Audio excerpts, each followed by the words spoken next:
Welcome aboard, trainers! I'm Professor Bodhi, and today... Hello!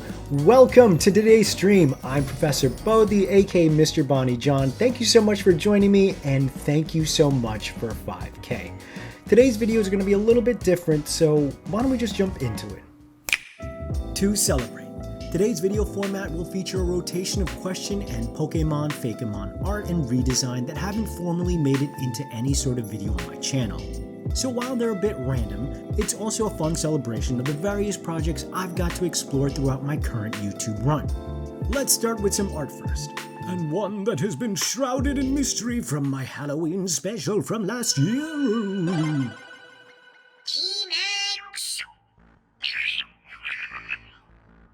This G-Max Darkrai appeared ever so briefly at the end of the Halloween special I did from last year. I designed some very fun Pokemon fusions called polymers for the video, and developed the whole storyline featuring one Professor Broody, which culminated in an eldritch turn of events, and while I won't get into the specifics, we got a glimpse of G-Max Darkrai at the end. Here's more than a glimpse at my Pokemon version of Cthulhu. Darkrai operates in the domain of nightmares, to me which is its own twisted form of reality. So a Cthulhu-like beard of wispy tentacles felt like the fun and right way to go. I wanted to highlight the G-Max clouds and smoke as never-ending, suggesting his power and therefore influence was beyond comprehension. Since he's too powerful, this is non-canon to the Bodhiverse of Fakemon I've created, so enjoy G-Max Darkrai from this safe distance. How you be so cool? Thank you for the question, friend of the channel Froopy Art. Just be you. Live life the way you want and soon the right people will surround you. They'll think you're cool, but above all, you gotta believe you're cool even if you gotta fake it till you make it. Also, be sure to cop a sick chain and then you're gold. Thoughts on unique individual form Pokemon, like Blood Moon or Saluna, AZ's Floette, etc, etc. I actually really like this concept a lot, and I would love to see more of them. With the series featuring over 1,000 designs, we get a vague sense at personality for each creature, but having a unique individual that breaks the mold adds depth to their design and, more importantly, fleshes out story and world building. What inspires you as an artist? What current projects are you most excited for? Above all, I'm inspired by feelings of accomplishment, especially witnessing or feeling proof of growth. I like chasing the high of getting better no matter what it is I do, be it art, working out, or even cooking. Unraveling the best version of me through practice and grit is how I realized I wanted to create Potempo, the current project I'm working on now that excites me the most, to answer your second question. Regulars who show up for my streams already know my current obsession is my own Monster Tamer collectible capture game concept thing.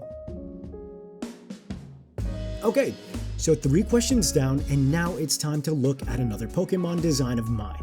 This one's a Pokemon that I developed over at the homie Ron, aka True Green 7's channel, who got a long overdue update on story, art, and name.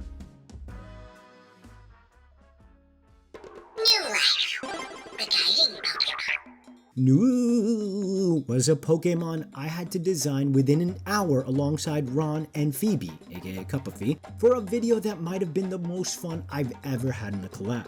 The concept was built around a water ghost wildebeest, or New, as dictated by the Wheel of Fate. Since I only had an hour, the design was left as it was. Until now. Shoutouts to one of the commenters on that video that suggested the name. Okay, so let's get into the decks. New Life are Pokemon thought to be reincarnated of a now extinct species in a far-off region where the sun shines bright. They appear to many varieties of Pokemon in the savannah, guiding lost souls to help them reach their destination during the migration season.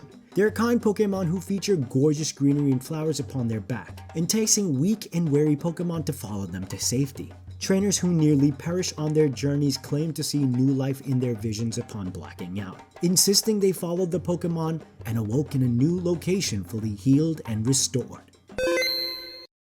What's your favorite Fakemon name and why is it Barbarian? Day one and one of the mods to our Discord channel, link in bio, gave the awesome name Barbarian to my past Paradox form of Embor.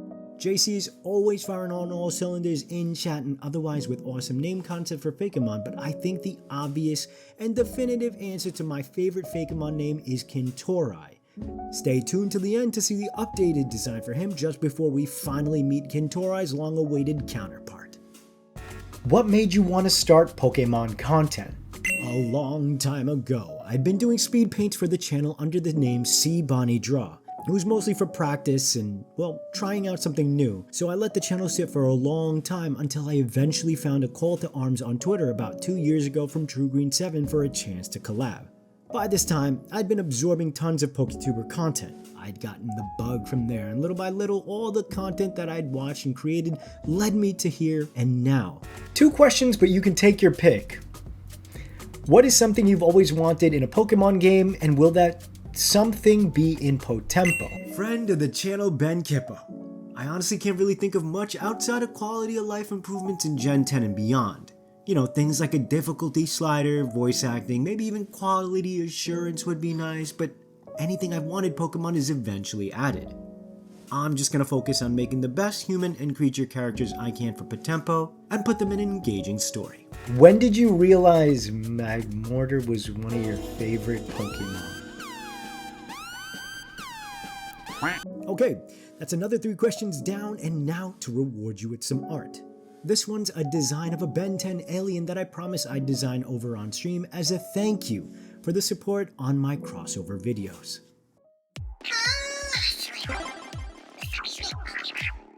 Coloslam are intensely fierce and prideful warriors who rely on brute strength over finesse. They swing their boulder-like forearms to destroy any obstacle in their path.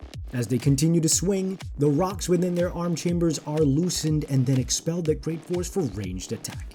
Although their aim is quite poor, the shrapnel is fired in volleys that may still hit their target and cause great damage. These Pokemon are able to embiggen their forearms up to 5 times their usual size by absorbing rock and earth through their chambers when connected to the ground.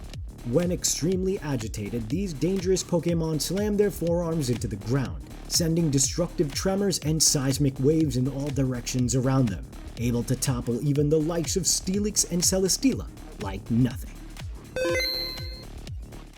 Favorite thing about yourself? Thank you for being the only you in the world, Bond. My dear Daddy, thank you so much for such a sweet sentiment. This one is easy. My favorite thing about myself is that I don't ever give up. What's your end goal for Potempo? Card game, video game, etc, etc. First of all, thank you for being my first ever patron dev over at patreon.com/MrBonnieJohn if you want to support. So it's too early for me to announce what I think Potempo will be, as my current focus is creating fun and compelling monster designs that feel like their own entities, as it will obviously share a space with the heavy hitters in the tamer genre alongside Pokemon and Digimon to name a few. Ideally, it would be a video game, but that said, realistically, a card game or a tabletop RPG would be something I could see in the scope of what I can handle as a lone artist and developer. What's your art process? What programs do you use, and how do you go about rendering? See, I could explain it all, but I think you should just come watch me stream and learn firsthand. 3 questions down means another new piece of Pokemon art. This time, I'm looking at a redesign of a redesign. Let's take a look at this Pokemon created for a collab with Jack over at Subjectively alongside several other talented artists. The Heatran that I originally came up with was created mostly for me. The conversation around Heatran revolved around the notion of whether or not it looked like a legendary, or if it even deserved the title. And so I came up with something that had storylines and form changes and yada yada yada, and look, I can see how I missed the mark. Thus, I stepped back and decided to split the design into 2 directions. I simplified the design for a true redesign to keep spirit, and then take the old form to reintroduce it into a modern era. This powerful Pokemon was created to be a never-ending power source for future civilizations to run clean and safe energy for metropolises around the globe. This creature ingests old-world fuel sources to recycle energy and are adored for their service in a shaky future where climate change devastated the planet. In your YouTube career, you've met and collabed with many people from the art and Pokemon community. Is there anybody, singular or multiple, that inspired or made an impact on you specifically? There probably isn't a better time than now to give flowers, so here's a bouquet for Ron aka TrueGreen7, who with his platform chose to collaborate with me at a time when I didn't have much of a following, let alone a Pokemon-centric channel as it were. From there, I've gotten to know such amazing artists and creators, and I have to pinch myself every now and then to remind myself that this isn't a dream. Congratulations and well deserved. How can an ordinary human even attempt to acquire 1% of the Bonnie charm and charisma? Asking for a friend. Friend of the channel, Deebs. I got you, bro. 100 sit-ups, 100 push-ups, 100 squats, and a 10-kilometer run every day. You should be good. Fortnite stream when? Fortnite stream whenever someone gifts me the Arcane Jinx League of Legends skin, please. I need it. Moving in pace, we've 3 questions down. It's time for a new piece of art. This one was created for a project that, actually, it's just easier to just jump into the art.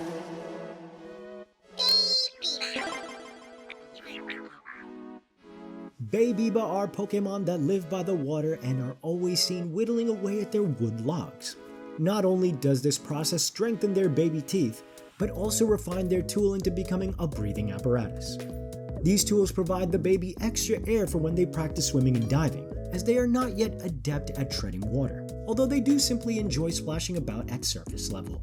They are nigh inconsolable if they lose their logs, with some unable to evolve without one.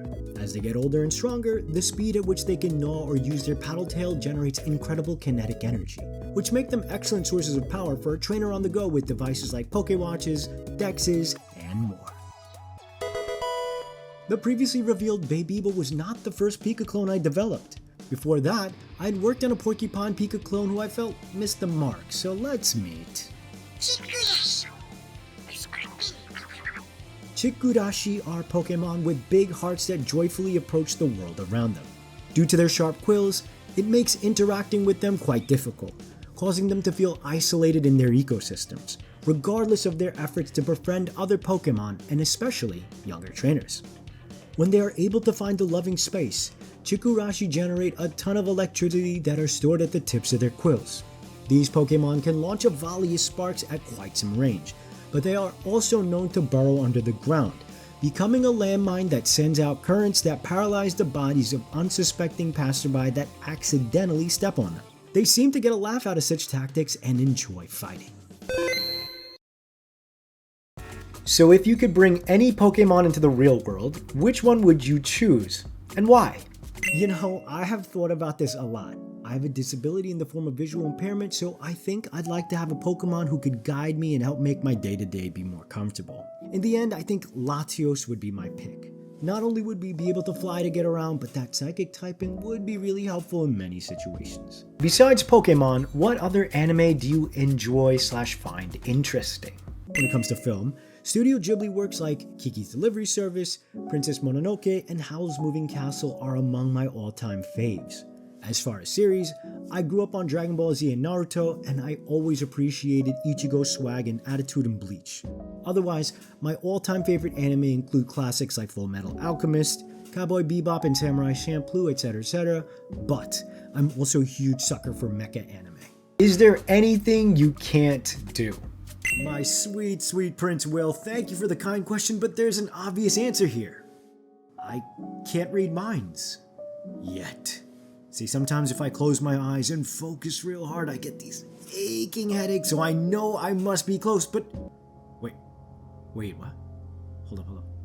I'm getting something now. You've all been dying to finally meet Tiger's evolution.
Ryger is the evolution of Tiger, and a force to be reckoned within the jungles it calls home.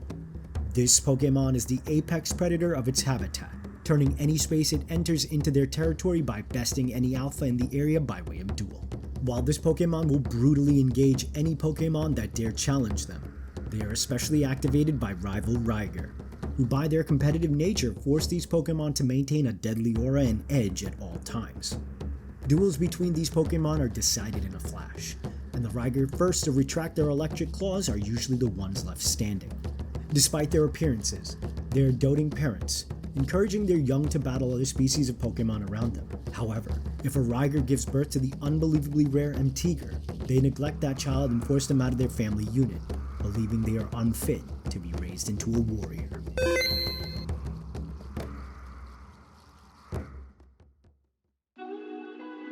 Thank you so much for 5K and taking a stroll through all of these Pokemon designs that had yet to be featured in my videos on the channel. I'm not sure what's to come, but I hope you'll follow my journey in and outside of YouTube. A huge thank you to all my patrons and everyone who supports me by engagement on my videos and streams here. I appreciate and love you all so much. I've been Bonnie, aka Professor Bodhi, and I hope to see you for the next one. Until next time.